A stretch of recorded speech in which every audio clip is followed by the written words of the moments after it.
नमस्कार, आपका स्वागत है।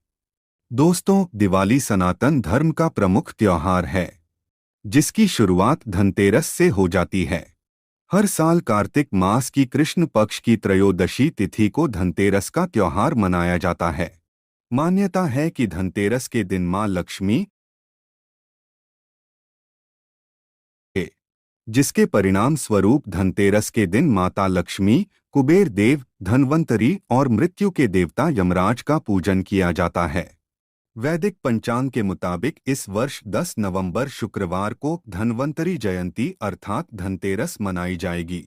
इस साल धनतेरस 30 मिनट से लेकर शाम 7:43 तक रहेगा। धनतेरस के दिन बाजार से खरीदारी करके कोई नई वस्तु घर में लाने का चलन होता है। लोग इस दिन नए वाहन, वस्त्र, सोने चांदी तथा स्टील से बने बर्तन धनतेरस के दिन मोरपंख लेकर अपने घर पर आते हैं और इसे एक विशिष्ट दिशा में विशिष्ट स्थान पर रखते हैं, तो आपको इसके बहुत ही शुभ परिणाम देखने को मिल सकते हैं। ये मोरपंख आपके भाग्य को प्रबल बना देंगे, आपकी दरिद्रता को पूरी तरह से समाप्त करके। मोरपंख को धनतेरस के दिन लाना बहुत ही शुभ माना जाता है और खासकर माता लक्ष्मी को मोरपंख सबसे अधिक प्रिय होता है। अगर आप इसे लाकर अपने घर में स्थान देते हैं तो मां लक्ष्मी की कृपा आपको प्राप्त होगी। दोस्तों, वास्तुशास्त्र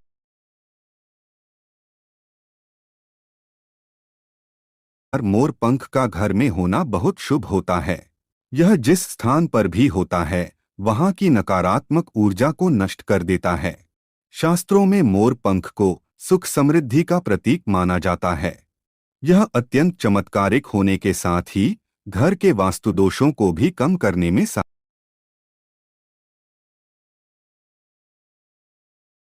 गए हैं।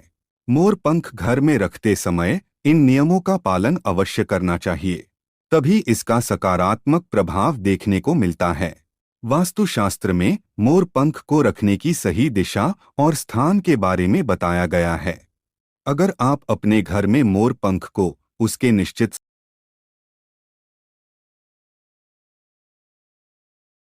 कर देता है। मोरपंख घर में रखने के बहुत से फायदे हैं, लेकिन धन संपत्ति के आकर्षण के लिए इसका सबसे अधिक उपयोग किया जाता है।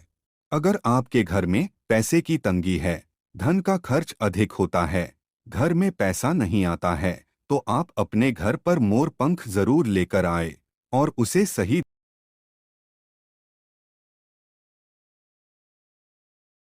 शास्त्र में घर में कितने मोरपंख रखने चाहिए, इसका रहस्य भी बताया है। आइए जान लेते हैं मोरपंख से जुड़े महत्वपूर्ण वास्तु नियम। दोस्तों, सबसे पहले हम जानते हैं मोरपंख के धार्मिक महत्व के बारे में। हमारे प्राचीन शास्त्रों में मोरपंख को इतना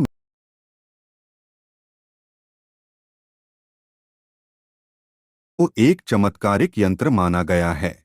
इसका प्रयोग कई प्रकार की तांत्रिक क्रियाओं में भी किया जाता आ रहा है। तंत्र साधनाओं में इसका प्रयोग करके सम्मोहन, शत्रुनाश तथा बुरी शक्तियों को नष्ट किया जाता था। इसके अलावा ज्योतिष विद्या में भी मोरपंख का प्रयोग किया जाता है।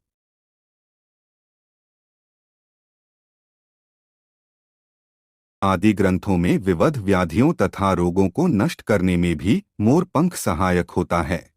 मोरपंख घर से बुरी शक्तियों को दूर तो रखता ही है, साथ सर्प आदि विषैले जानवर मोरपंख के भय से घर में प्रवेश नहीं करते हैं। इसीलिए वन में निवास करने वाले लोग इसे अपने घर के पास रखते थे। मोर से जुड़ी पुराणों में कई कथाएं लिखी हुई है। प्राचीन युग में संध्या नाम का एक असुर हुआ करता था। वह बहुत ही शक्तिशाली और बड़ा तपस्वी था। गुरु शुक्राचार्य से विद्या प्राप्त करके संध्या नाम का असुर देवताओं को अपना शत्रु मानने लगा था। उसने ब्रह्मदेव और भगवान शिव से वरदान प्राप्त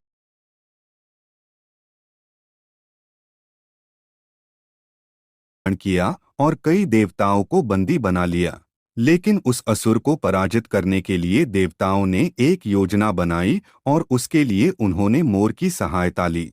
सभी देवता और नवग्रह मोर के पंखों में विराजित हो गए, जिससे मोर बहुत ही अधिक शक्तिशाली बन गया और विशालकाय रूप धारण करके उस मोर ने संध्या असुर पर आक्रमण कर दिया। इस युद्ध में संध्या असुर का वध हो गया और देवताओं को उनका आधिपत्य फिर से भी पूजनीय होने का वरदान दे दिया। तभी से मोर को बहुत ही पवित्र माना जाता है। जिस स्थान पर भी मोर पंख होता है, वहां पर 9 ग्रहों का अशुभ प्रभाव नहीं पड़ता है। दोस्तों, केवल ऋषि मुनि और देवता ही नहीं, बल्कि भगवान श्री कृष्ण भी मोर की प्रशंसा करते हैं।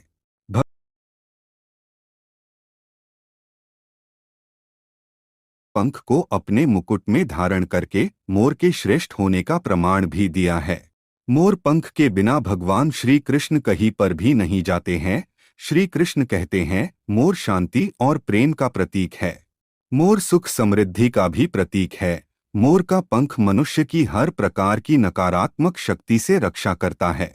दोस्तों, मोर को विविध देवी देवताओं के प्रतीक के रूप में पुराणों में दिखाया गया है। माँ लक्ष्मी देवी अनेक देवी देवताओं का संबंध मोर से जोड़कर दिखाया जाता है।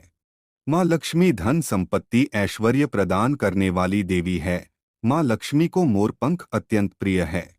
माँ लक्ष्मी के पास मोर पंख रखने से माता प्रसन्न होती है। माता सरस्वती का वाहन मोर है चाहिए। यदि आप घर में बांसुरी में मोर पंख डालकर अपने घर में रखते हैं, तो इससे परिवार में सुख शांति का वातावरण निर्माण होता है। दोस्तों, हमारा घर एक मंदिर की तरह होता है। अगर इसमें रहने वाले सदस्य रोज आपस में झगड़ा करने लगे, तो यह मंदिर कम, युद्ध का मैदान अधिक लगने लगता है।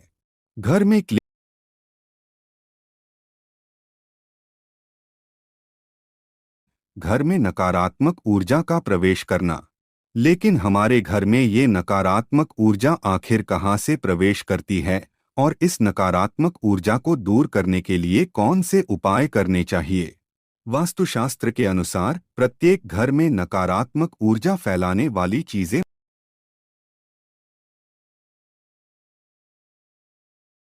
इन वस्तुओं को तो हम घर से बाहर नहीं निकाल सकते हैं, लेकिन उस नकारात्मक ऊर्जा को अवश्य बाहर निकाल सकते हैं।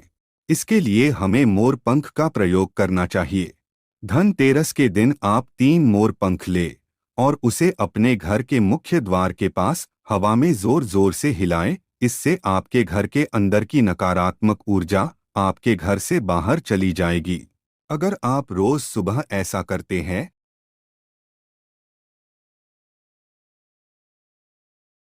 हो जाएगी और आपके घर में सकारात्मक वातावरण का निर्माण होगा। इसी बात को ध्यान रखते हुए आज हम आपको बताएंगे कि घर में वो कौन सी 3 जगह है जहां पर आपको मोर पंख जरूर रखना चाहिए, और इन जगहों पर अगर आप मोर पंख रख देते हैं तो आपके घर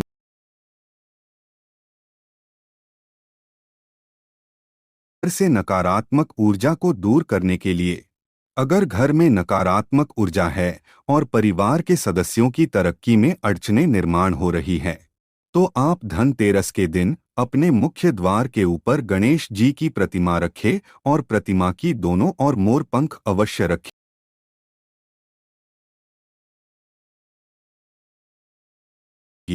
यदि आपका मुख्य द्वार वास्तुशास्त्र के नियमों के विरुद्ध है, तो आप मुख्य द्वार पर 3 मोर पंख अवश्य रखें। इससे वास्तुदोष समाप्त हो जाएंगे। दूसरी बात, ग्रहों के दुष्प्रभाव से बचने के लिए। अगर घर के सदस्यों पर ग्रहों का दुष्प्रभाव है अथवा ग्रहों की स्थिति खराब चल रही है, तो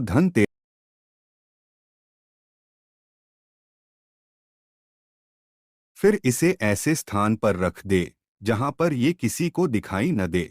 इससे गृह शांत होने में मदद मिलती है। तीसरी बात, बुरी नजर से बचने के लिए।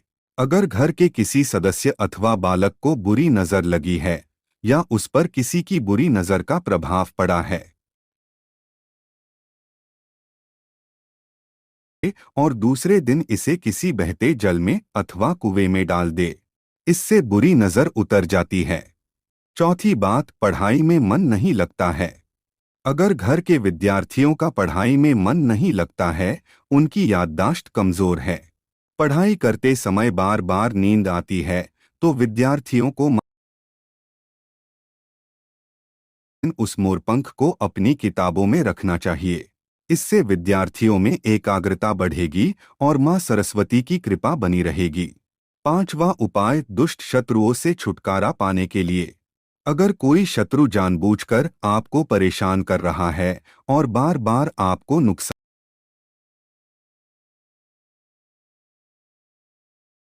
सिंदूर मोरपंख पर लगाएं और सुबह के समय बिना नहाए ही इसे बहते हुए जल प्रवाह में अथवा कुएं में डाल दे। इससे शत्रुओं से छुटकारा मिलता है।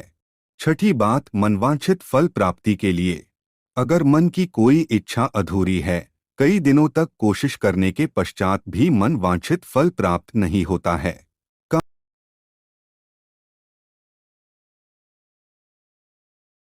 श्री कृष्ण को मोरपंख चढ़ाएं अथवा घर में ही श्री कृष्ण की मूर्ति पर मोरपंख लगाएं और अपनी इच्छा उनके सामने प्रकट करें। सातवीं बात, अगर पति पत्नी के बीच तनाव हो, अगर घर के अंदर क्लेश है, पति पत्नी के बीच बार बार झगड़े होते हैं, आपसी प्रेम कम होने लगा है,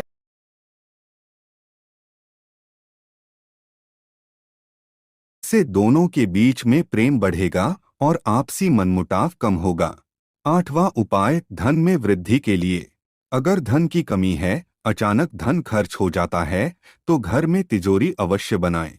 तिजोरी रखते समय ध्यान रहे, तिजोरी को पश्चिम की दीवार पर सटाकर रखे और उसका मुख पूर्व दिशा की ओर हो।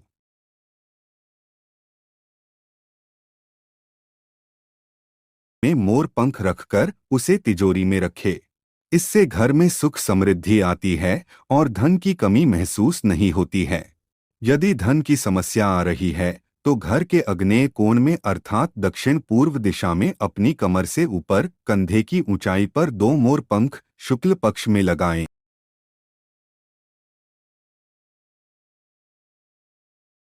आप किसी भी शुभ दिन मोर का एक पंख लेकर घर के किसी ऐसे स्थान पर रखें जहां पर आने जाने वाले लोगों की नजर सबसे ज्यादा पड़ती है। असल में मोर का पंख नकारात्मक ऊर्जा को अवशोषित करता है, इसलिए आपको इसको ऐसे स्थान पर लगाना चाहिए जहां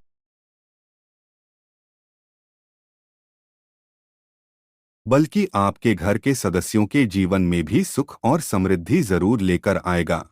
तो दोस्तों, उम्मीद है आपको यह जानकारी अच्छी लगी होगी।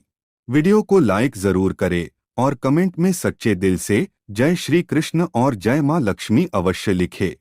साथ ही आप इस चैनल को सब्सक्राइब कर लीजिए ताकि आपको ऐसी ही आध्यात्मिक